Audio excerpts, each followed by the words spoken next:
Assalamualaikum warahmatullahi taala wabarakatuh. Alhamdulillah, alhamdulillahi rabbil alamin, wassalatu wassalamu ala sayyidina Muhammadin wa ala alihi wa sahbihi ajma'in. Amma ba'du. Segala puji bagi Allah, Tuhan sekalian alam. Dengan adanya kudrah dan iradah Allah, sehingga kita pada hari yang berbahagia ini dapat mengikuti pelajaran, yaitu masalah ketentuan dan dasar hukum taat kepada aturan kompetitif dalam kebaikan dan bekerja keras dalam kehidupan dengan baik dan benar berdasarkan Al-Quran dan hadis, ya. Jadi pada pembahasan yang berbahagia ini kita akan membahas tentang masalah yang pertama, taat kepada aturan, ya. Jadi ini untuk pelajaran ini terutama sekali kepada anak-anak murid saya, iaitu SMA Negeri 1 Melabuh, dan juga kepada SMA-SMA yang lain di tingkat nasional, dan juga untuk khalayak umum dari Sabang sampai Merauke di seluruh Indonesia melalui channel YouTube Pak Danul ini yang dapat menyaksikannya. Okey. Untuk yang pertama adalah taat kepada aturan.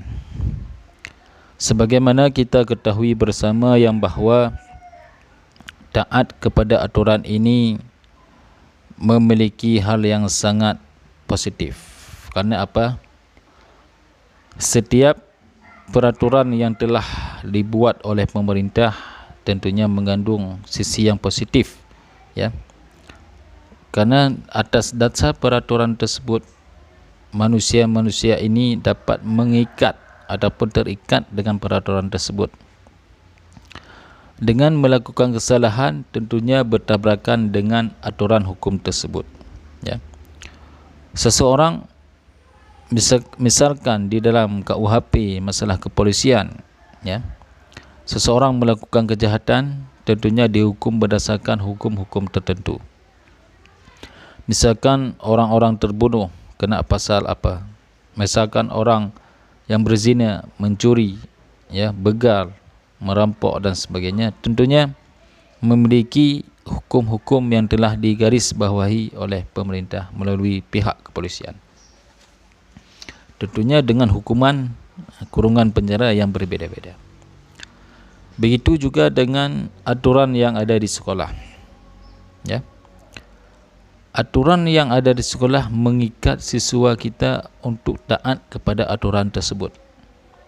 Misalkan aturan untuk tidak disuruh untuk membawa HP ke sekolah, tidak membawa rokok, tidak membawa benda-benda tajam yang dapat mengganggu stabilitas ataupun mengganggu kenyamanan daripada sekolah tersebut.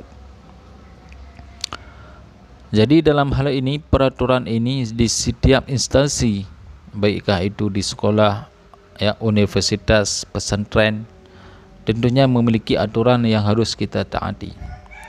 Begitu juga aturan-aturan kita terhadap Al-Quran dan hadis, ya. Kalau dasar aturan undang-undang, peraturan sekolah, peraturan universitas itu yang dibuat oleh manusia.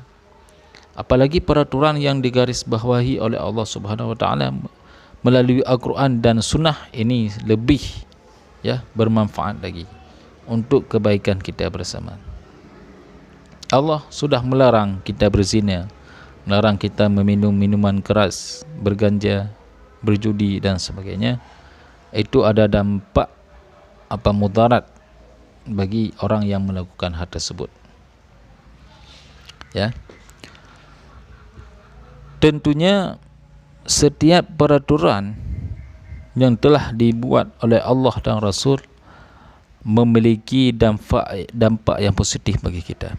Karena apa? Setiap peraturan yang telah dibuat, maka aturan tersebut dapat bermanfaat bagi kita untuk di dunia dan akhirat.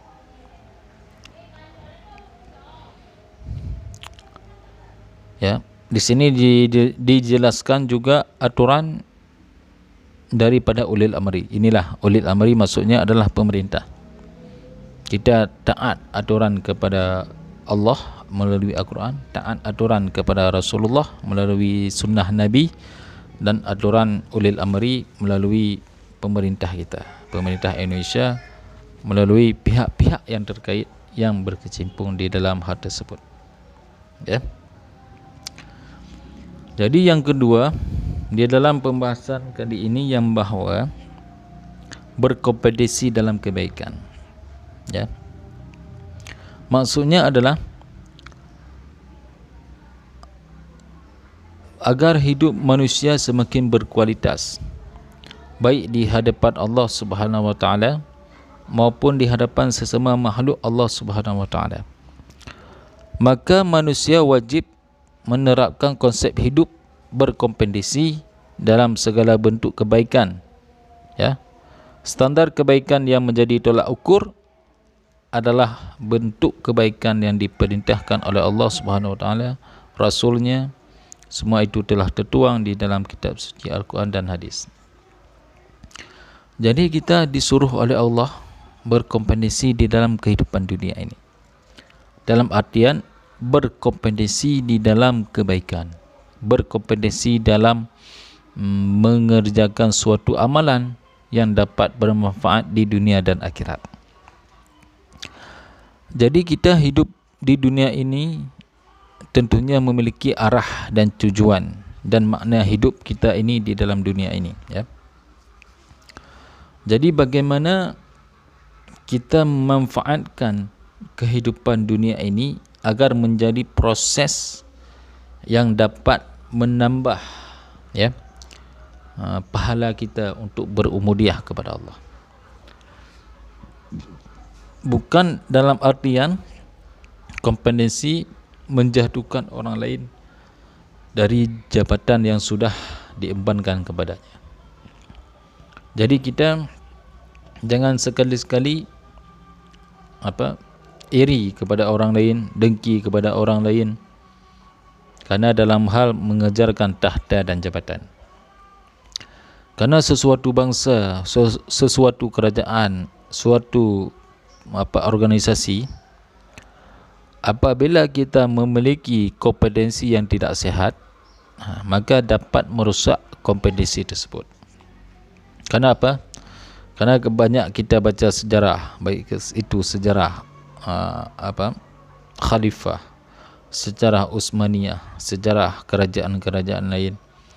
Tentunya yang hancur adalah orang-orang yang mengejarkan jabatan, orang-orang yang memperebutkan kerajaan, orang-orang yang memperebutkan kepemimpinan. Dan juga hancurnya kerajaan tersebut terjadi karena apa?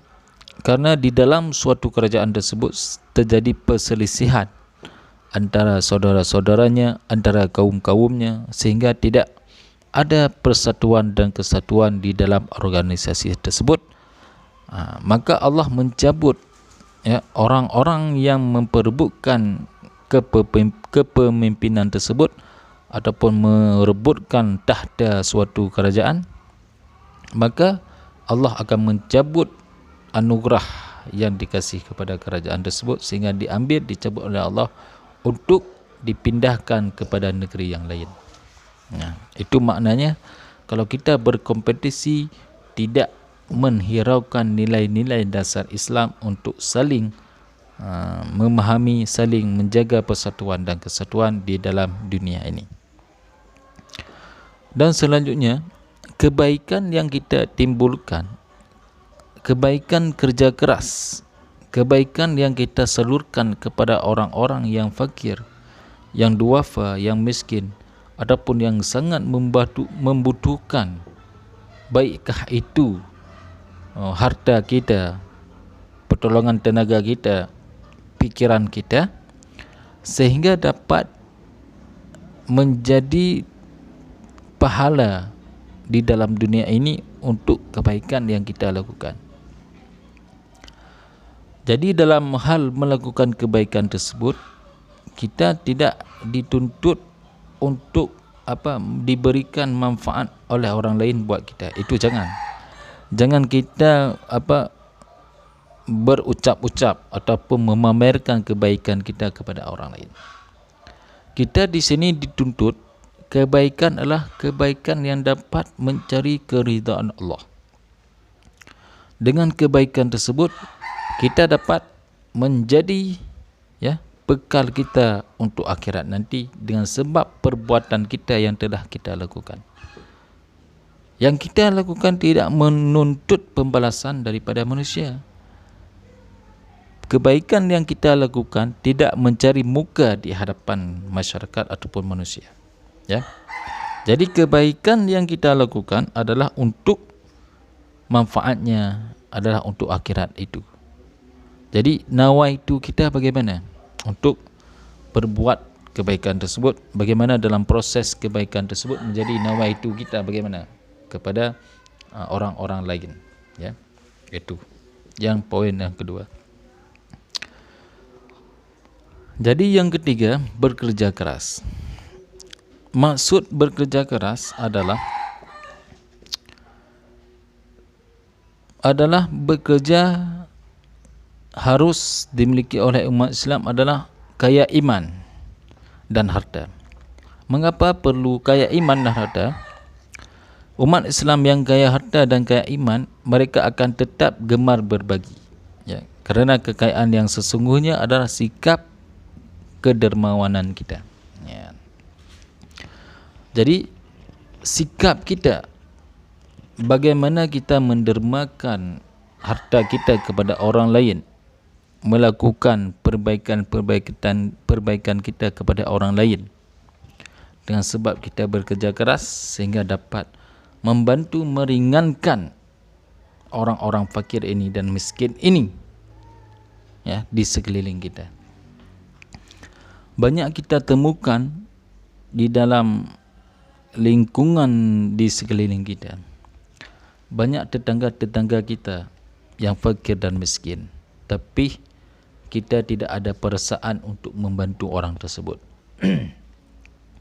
Jadi di manakah letak iman kita melihat orang-orang yang tidak berdaya, baikkah itu segi ekonominya, segi tenaganya, segi kebutuhannya. Disitulah kita dituntut untuk bekerja keras untuk hadir di tengah mereka itu. Jadi mari kita kaum-kaum yang muda, kaum-kaum yang memiliki channel YouTube yang anda berpenghasilan yang begitu sudah besar, maka kita salurkan amalan kita ini, rezeki kita ini kepada orang-orang yang sangat membutuhkan di sekeliling kita masing-masing. Jangan kita berbicara memberantas kemiskinan di Indonesia ini, tapi di sekeliling kita banyak orang-orang yang terlantar. Jangan kita membuat program di tingkat pusat, di tingkat pemerintah, di tingkat provinsi, tapi orang-orang di sekeliling kita tidak kita perhatikan dengan baik. Maka tugas kita orang-orang untuk bekerja keras membantu orang-orang yang fakir dan miskin ini dan anak yatim, sehingga mereka menjadi orang-orang yang bermartabat, bermanfaat bagi dunia dan akhirat. Dengan disebabkan dengan keikhlasan kita untuk membantu orang tersebut, sehingga orang-orang tersebut dapat mencukupi sedikit kebutuhannya melalui kedermawanan kita untuk membantukannya. Seperti keponakan Rasulullah sekaligus Khulafah Rasyidin menyampaikan bahawa kefakiran, kemiskinan itu hampir dapat menjadikan seseorang menjadi kafir. Apa maksudnya ini? Karena kefakiran ini sangat dekat dengan orang-orang kafir. Kenapa? Karena dia desak membutuhkan sesuatu barang ataupun uang dengan mengorbankan kalimat tauhid ini. Masya Allah. Dengan sebab kemiskinan tersebut, orang-orang dapat tega dengan menukarkan kalimat tauhid ini dengan sebungkus Indomie, dapat menukarkan kebutuhan hidupnya dengan kebutuhan uang, ditukarkan dengan uang sehingga dia mencukupi kehidupannya. Dia rela murtad demi untuk mencukupi nafsunya. Masya Allah. Di sinilah perlu perhatian kita. Bagaimana jangan sampai di tetangga kita, jangan sampai orang-orang sekeliling kita murtad keluar daripada Islam kerana disebabkan ekonomi ini. Jadi kita sebagai pemimpin, baikkah itu di tingkat kecamatan, kabupaten, provinsi dan negara, perhatikanlah ini kaum-kaum fakir miskin ini. Kerana kita dapat, kalau sudah dapat mensejahterakan orang-orang fakir dan miskin ini, tentunya di mana provinsi tersebut, di mana kabupaten tersebut akan menjadi tentram, hidup sejahtera dan berkecukupan dengan baik. Kalau fokus kita tidak perhatikan masalah-masalah ini, maka di mana-mana kita melihat berita, membaca di koran, di media sosial dan sebagainya, banyak terjadi pembunuhan, pemerkosaan, mencuri, merampok, begal dan lain sebagainya, berzina, pelacuran di tempat hotel-hotel dan sebagainya. Itu disebabkan kerana kefakiran tersebut, ya. Dan juga disebabkan kedua kerana pengaruh daripada narkoba, mabuk-mabukan, berjudi. Kerana dengan orang yang sudah berkecimpung di dunia mabuk, berkecimpung di dunia ya, dunia gelap, dunia malam, ya, maka dia akan melakukan segala hal cara untuk mendapatkan uang tersebut, baik melalui begal, melalui perampok, melalui mencuri dan sebagainya, untuk mencukupi kebutuhan yang dia punya ini. Ya, hati-hati. Ini menjadi bekal buat kita semua, ladang amaliah kita hidup di dunia ini. Bagaimana kita mencarikan solusi ini dengan baik, bagaimana kita memprosesnya dengan baik, sehingga orang-orang yang kita santuni, orang-orang yang kita beri nafkahi, membantu anak yatim, membantu kaum duafa, menjadi bekal buat kita sendiri, dan niat kita, nawaitu kita mencari ridha daripada Allah Subhanahu wa taala. Ya, mungkin dapat kita simpulkan pada hari yang berbahagia ini adalah taat kepada aturan selalu kita junjungi tinggi, baikkah aturan itu yang berasal daripada Allah, Rasul dan ulil amri. Yang kedua, berkompetisi dalam kebaikan. Setiap kebaikan, setiap pekerjaan yang kita lakukan, berkompetisi dengan akal sehat, berkompetisi dengan tidak merosakkan cita-cita orang lain. Itu menjadi bekal buat kita dalam hal berubudiah kepada Allah Subhanahu wa taala, dalam meraih jabatan-jabatan di dunia ini, dan jabatan di dunia ini kita pertanggungjawabkan di negeri akhirat nanti. Poin yang ketiga adalah bekerja keras. Dengan bekerja keras kita dapat mampu menyantuni yang fakir dan miskin, dapat membantu orang-orang tetangga kita yang fakir dan miskin, dengan adanya kita keluasan rezeki yang diberikan oleh Allah, dengan mengalirnya rezeki tersebut kepada orang-orang yang fakir dan miskin.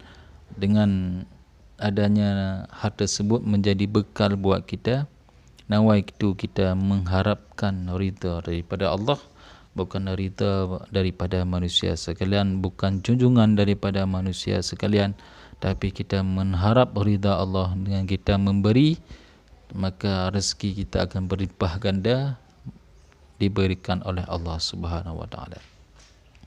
Mungkin cukup di sinilah yang dapat saya sampaikan. Mungkin ada kekurangan dan kesilapan, ya, maklum dalam proses belajar, terutama sekali ini untuk bekal buat kita bersama, ilmu yang sangat bermanfaat sehingga berguna bagi siswa-siswaku sekalian yang ada di SMA Negeri 1 Melabuh, dan juga kepada SMA-SMA yang ada di seluruh Indonesia ini, dan juga kepada kaum-kaum, baik itu kaum muslim dan muslimah yang ada di seluruh Indonesia ini, dari Sabang sampai Merauke. Mungkin cukup di sini yang dapat saya sampaikan. Wabillahi taufiq wal hidayah. Wassalamualaikum warahmatullahi taala wabarakatuh.